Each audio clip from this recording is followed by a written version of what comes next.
Hello, good morning, everyone. My name is Collin. I'm from the Faculty of Language and Communication, Universiti Malaysia, Sarawak.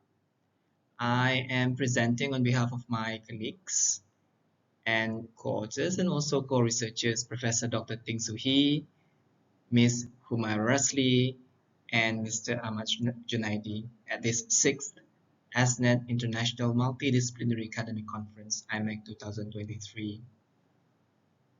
So the title of our paper today is Do You Still Watch the News on TV? Examining TV news viewing among Malaysians today. And our paper today is divided into several parts, starting with introduction, literature review, methodology, findings and discussion, conclusion, and references. Before I proceed, I would like to thank the three parties or entities that have been responsible for the completion of our study. The study was funded by the Malaysian Communications and Multimedia Commission, MCMC, and supported by the Research, Innovation and Enterprise Center, RIC, University of Malaysia Sarawak. And in terms of the ethical considerations, the study was approved by the Human Research Ethics Committee, Non-Medical of University of Malaysia Sarawak on 22nd of September 2022. A little bit of introduction to provide a background to the study. Now, TV news viewing, as we all know, experienced and continues to experience a decline among the masses due to the rise of digital media. This is particularly true when we talk about young audiences or young viewers who have moved away from television and they move towards digital media as a source of their news and information. Now, this is not surprising because of the digital environment in which we lived. However, there have been unpredictable events that, in a way, affected the way we consume TV news today. For example, the COVID-19 pandemic that has brought about unexpected changes to the world in all aspects of life. Television viewing during lockdowns and movement restriction rose um, very high as more people shifted to TV news to get the latest information about the pandemic. But as we enter the endemic phase that we are experiencing now, there is a shift towards digital news consumption via social media, despite the upsurge of fake news in post-COVID-19 age. Now, to better understand TV news viewing in today's context, the current study aimed to investigate TV news viewing among Malaysians, particularly those living in the East Malaysian state of Sarawak. Now, based on our initial hypothesis, people in Sarawak still watch TV news despite the rise of digital media and the experiences of the COVID-19 pandemic. Now, there are two aims of this study. There is Sarawakians' knowledge, attitudes, and practices towards TV news viewing, and the factors that contribute to this knowledge, attitudes, and practices. Right. A little bit of regional review. Now, the study by the Pew Research Center from 2016 to 2017 found that many Americans showed less dependence on TV news, with younger adults being less likely than older adults to obtain news through the various TV platforms. Now, the same trend was found in a recent study by the Reuters Institute for the Study of Journalism. Now, data obtained from six participating countries showed that both TV and print news had experienced continued declines in their consumption, particularly among younger audiences that I have mentioned earlier on. Now, the key factor that affected this decline was the rise of digital media as well. Now, there is an increasing number of studies that demonstrated TV viewing, particularly TV news viewing, during the COVID-19 pandemic. The recent study by Nielsen showed that local news viewing experienced sharp increases at the start of the disease outbreak as more and more Americans shifted towards local news outlets for the latest news regarding the disease. Interestingly, the sharp increase in TV news viewing was evident among younger Americans. Similar patterns were observed by Nielsen as well in North Asian countries. For example, television news audiences in Taiwan grew by 1 million during the 3 weeks of February, with TV news being ranked the top TV genre during the pandemic. TV viewing also increased among viewers in mainland China between 70 minutes to 7 hours and 40 minutes per day, with TV news and drama being ranked the top TV genres during this period. This was hardly surprising because people turned to rather than move away from television TV news to get the latest news and updates on the deadly disease during lockdowns and movement restrictions. Again, one explanation for this fact is that news sources such as television and print news have become more credible sources of COVID-19 information compared to social media that have helped simplify the life. While these above reviewed studies are significant in demonstrating the fluctuating trends in TV news viewing, which among others contributed by so many factors, for example, social, technological, even public health, more needs to be known about the subject matter in today's context, that is the post-COVID-19 digital era, or we also call the endemic phase. Now, questions are abound and still need to be addressed. Are people still watching TV news? Will people continue to watch TV news? These questions are not baseless, given the fact that the majority of people nowadays remain skeptical about news on social media and therefore have mixed feelings and familiarity with news and evolving forms of news. So, the last 2 years, for example, have seen a remarkable rise in traditional television viewing, with a significant number of people, including young viewers, turning towards TV as a credible source of information. Now, this trend may be changing as people are now entering the post COVID-19 era where digital media have rapidly become more important than traditional media.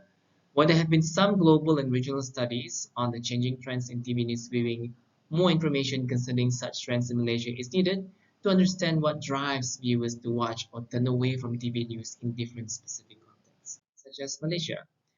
Let me explain a little bit about the theoretical framework that we use. We use the KAP or the CAP model, knowledge, attitude, and practice, in order for us to find out whether Sarawak can still watch TV news and the contributing factors that affect such trend.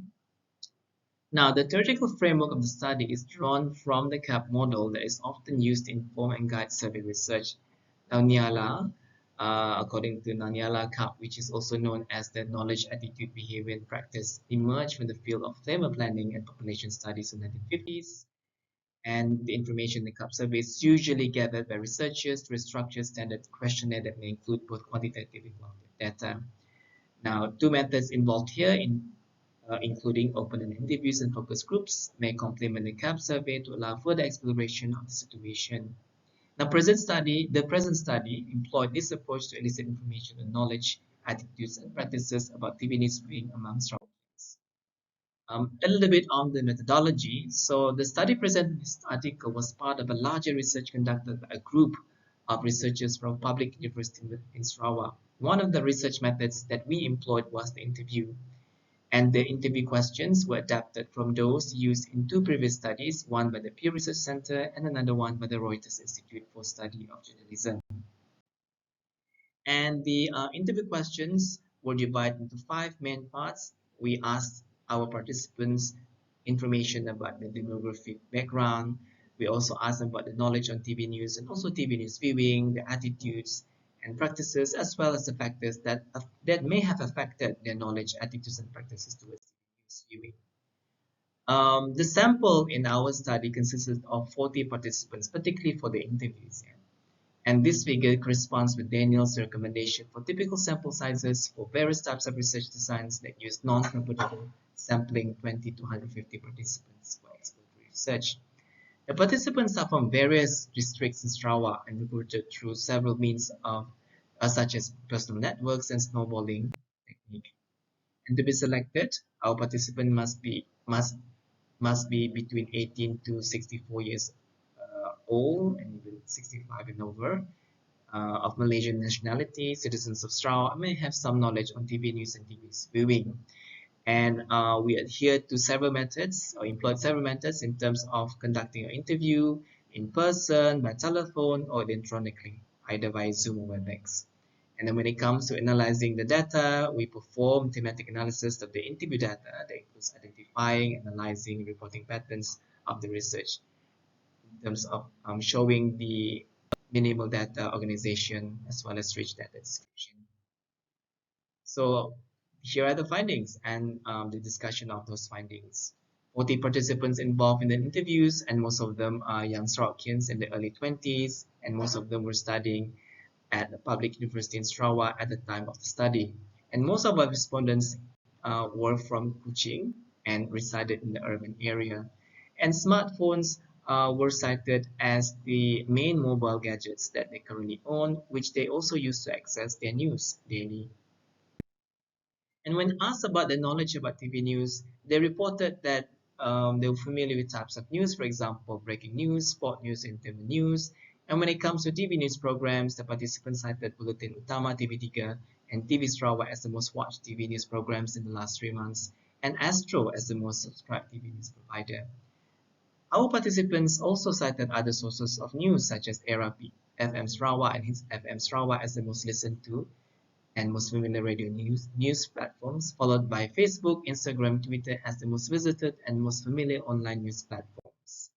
When asked about their attitudes and practices towards TV news, our participants reported that they enjoyed watching news on TV and claimed that it was important for them to get news based on the topics of their interests.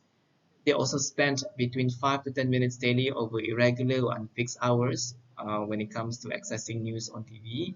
And then when they watched TV news, they did so in varying ways. For example, watching the types of news that they were interested in. In addition to watching TV news, our participants also reported getting news from the radio and also social platforms. Social platforms, in particular, they got the news or access the news daily. And when it comes to the factors influencing TV news viewing, there are four, namely the social familial, the situational environmental, the personal, and also the technological. So what we can surmise from our findings is that some of the findings in our study, to some extent, are contrary to the existing body of literature examining the trends in TV news viewing. The excellent literature shows that there has been a decline in TV news viewing among the masses, particularly younger viewers. But the findings in our study reveal the opposite. The interview participants, most of whom in their early 20s obtained news from TV as well as from mainstream social media such as Facebook and WhatsApp. The excellent literature also shows that there has been a remarkable rise in traditional news viewing where a significant number of people, including young audiences, turn towards TV as a credible source of news during the COVID-19 pandemic.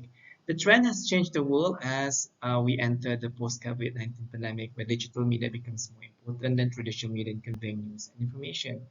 But the findings in the study indicated otherwise. The interview participant obtains news from TV, okay, not just after the COVID-19 pandemic, but throughout all the stages, that is from the pre, while, and post-COVID pandemic. This shows that TV has become an integral part of their lives, even before the creation of internet and even before the creation of digital media, particularly in Sarawak. So we can conclude, or what we can conclude here is that this study investigated TV news viewing among Malaysians, particularly those living in East Malaysian state of Sarawak. The study was primarily guided by two key questions that arise from the excellent literature in the field. First one, are people still watching TV news? And second, will people continue to watch TV news? And the findings of the study show that Sarawakians continue to watch TV and will continue to do so for a number of reasons, including social familial, situational environment factors. For example, TV news viewing is viewed as a community thing, as a routine, as a habit, and also TV news continue to be relied on because our participants, particularly those from Sarawak, um, trust TV news more than they trust the news being disseminated on social media. Because social media, as we all know, and also from our study shows as a platform that disseminates fake news.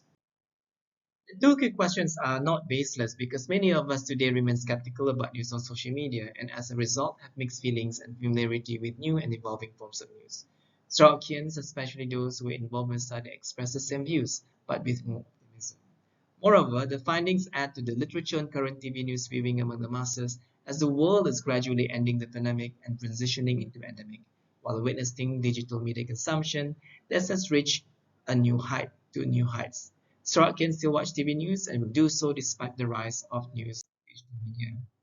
And it is hoped that the findings of the study can benefit a lot of parties, for example, local TV news providers, local authorities, and governing bodies to promote and improve our understanding of the phenomenon under study. Here are the references. And thank you and have a great day. If you have any questions, you can contact us at jcollin@unimas.my for further questions. With that, I end our presentation.